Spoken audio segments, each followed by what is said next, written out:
Hello, I'm in the Brasserie restaurant on Moor this time with David Greig.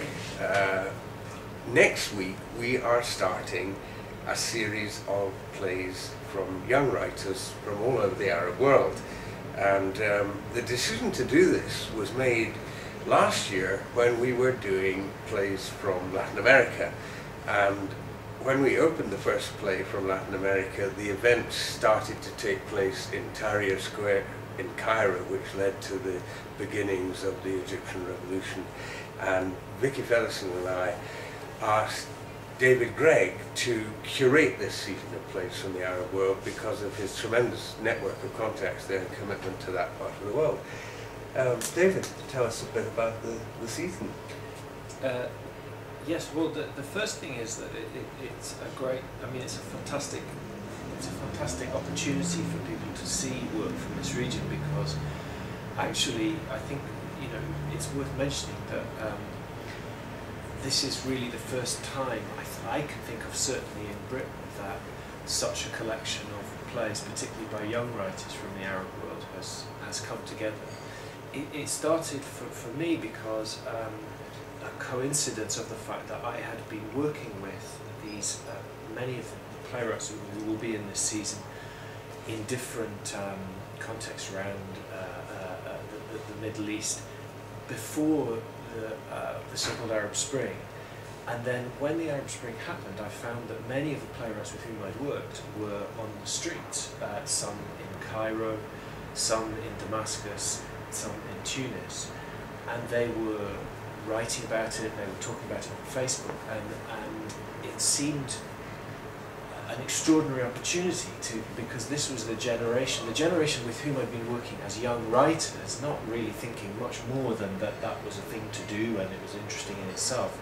Suddenly this was a generation who were at the heart of something important politically in their part of the world, but also it felt to me at that time, and still does, that emblematic of a generation around the world who are bridling against various political, social, economic restrictions and questioning. So the idea, and you and I discussed it at the Edinburgh Festival, and that's where we began to put the notion together, was to collect what we could, commission, gather plays by writers, and we've also done some portmanteau work where we've put together, just really in order to squeeze as many writers in as possible,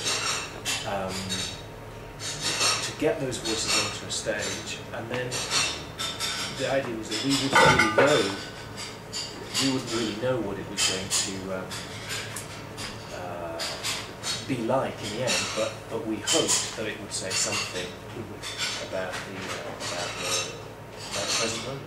Going back a little further, you worked in London at the Royal Court, yeah, with a group of writers, some of whose work we're going to see, yeah, next week, and some of those plays were published by Nick Hearn.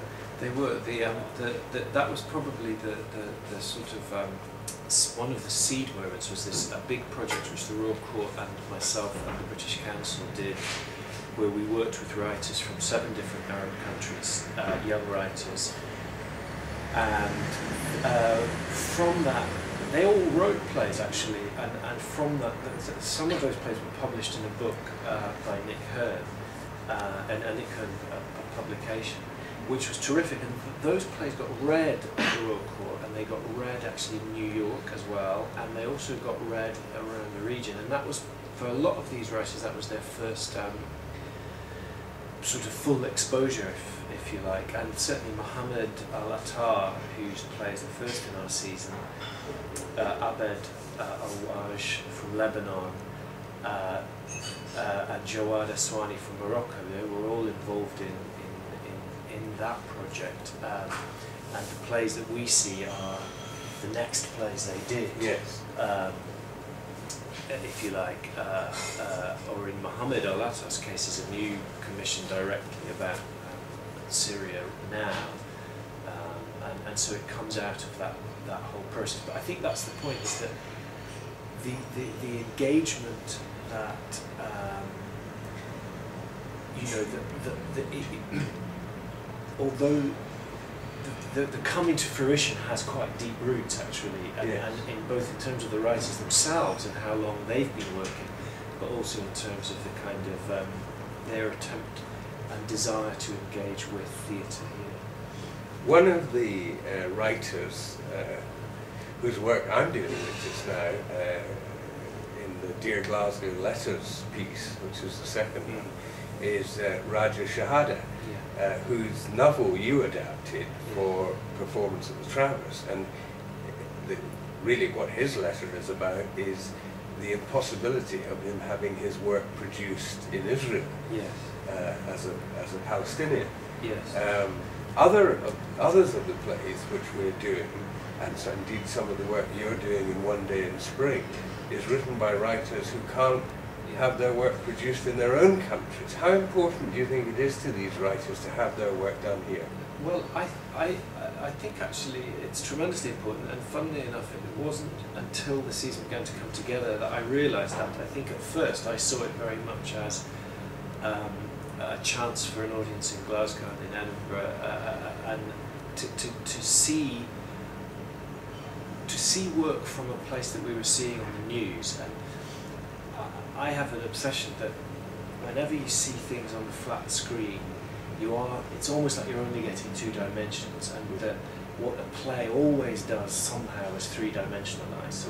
So that was really the aim. But then, as the work has come in, you have Mohammed Al-Attar, whose play simply it couldn't be performed in Syria by definition. It's about the oppression that people are under for trying to talk about. And indeed, he's now living in exile in Lebanon. He's now living in exile in Lebanon, and many of the writers we're dealing with actually, certainly many Syrian writers who were involved tangentially in the season one way or the other, and many theatre artists from that region have had to go into exile.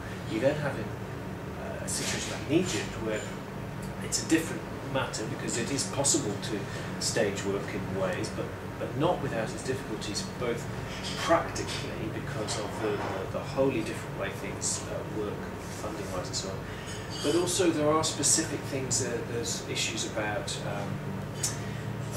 morality, censorship of the female body, and so on and so on. And there's certainly work in the piece I'm doing One Day in Spring where that is absolutely the heart. What I hadn't realised is the extent to which silencing is a theme across the board in these plays. And I suppose when you think of it as silencing, that's when you realise that silencing implies an attempt to speak. So it's that tension between an urge on the part of the writer, or the writer representing the urge to speak, to say the truth, to say the world as they see it, and that's hitting literally violence, often torture, imprisonment, or other types of silencing of women, silencing of gay experience, silencing, and that's a fascinating tension that's come out of this season that was unexpected to me. Well, there are 6 plays. I went to see the run-through yesterday of the first play, Would You Look at the Camera, by Mohammed Al-Attar, and I think they're going to throw a great deal of light and insight for us into the events that are taking place in the region. One of the other things we're doing, I just want to mention it in passing, is these series of evenings at Oramore called Arabian Nights, and the first one is on Tuesday. You're going to be involved in that. Yes.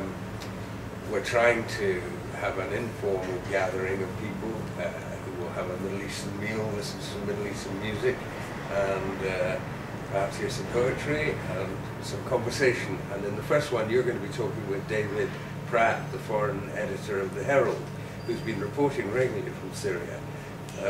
Do you think these are going to be stimulating events? I think this would be great. I really think so. I mean, one thing to say is that I'm talking with David, which I hope will be entertaining and interesting to people, but part of the reason I'm doing that is because it's been so difficult to get Mohammed, the writer, that week here, and that's a continuing tale as well. Again, not of silencing on a sort of level of the British state or anything like that, but it's so difficult for these writers to come, to travel, to speak, and all the general panoply anyway of being a writer, you know. Yes. However, in that case, David and I will hopefully be able to sort of, in different ways, provide some insight. Certainly, he's going to know about what's happening on the ground in a way that I think will be interesting and again provide another three-dimensional perspective of what we're seeing in the news. And maybe I can provide a sort of background in terms of how that place was, how Damascus was when I was working there over the past, on and off over the past sort of 6 years or so. Good. Well, I'm very grateful to you, David, for it's a great pleasure. the season. And vice versa. I think Oren is something that I think Oren Moore and you should be extremely boastful of, is that really I think this is something that Scottish theatre and Scottish audiences are really privileged, because actually, no other there aren't other places, even I think in Europe, it would be fair to say, who've got such a sort of season of work together and a chance to see it at this time. Well, I hope you'll come and see these plays. I think they'll provide a great experience. Thank you, David, for talking to us today. Thank you.